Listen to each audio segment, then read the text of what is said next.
Okay, I've bought some underfloor insulation, some styrofoam insulation from Bunnings, and it's a horrible pain in the butt to cut. And you can see the dog's breakfast that I've done here.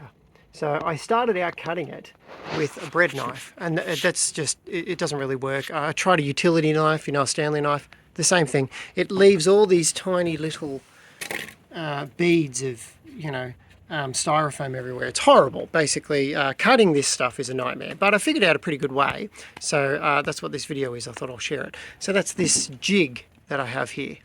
So what it is, I just got some regular conduit here, and then I've got a barrel adapter, like a DC, you know, a DC barrel adapter there that I hot glued in there, and then I pass a 24 volt current through, and this is nichrome wire here. So here's a brass bolt and nut, and then with another nut on the other side, and then I just wrapped around a bit, you know, wrapped it around and made it taut, and then I pass a 24 volt current through. I'll show you the power adapter I've got. I don't really have a nice power supply. Well, I'll show you it cutting. How about that? Hang on. All right, so here's a bit. Sorry, excuse me. Found a good spot here for the camera. Let's get that in focus. All right, I'll turn it on.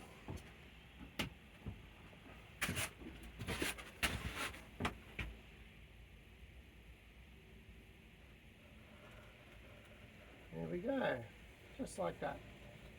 I'll just cut it off.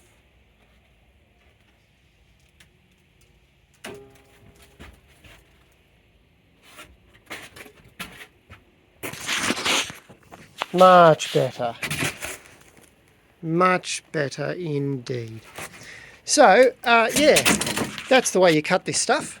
And then you can get a nice fit. I mean, what's the point if you're not going to get a nice fit, right? I mean, it's insulation. You don't want, you know, you don't want those warm currents, you know, they'll cold currents. They'll all find a way through if you allow it. All right, thanks a lot.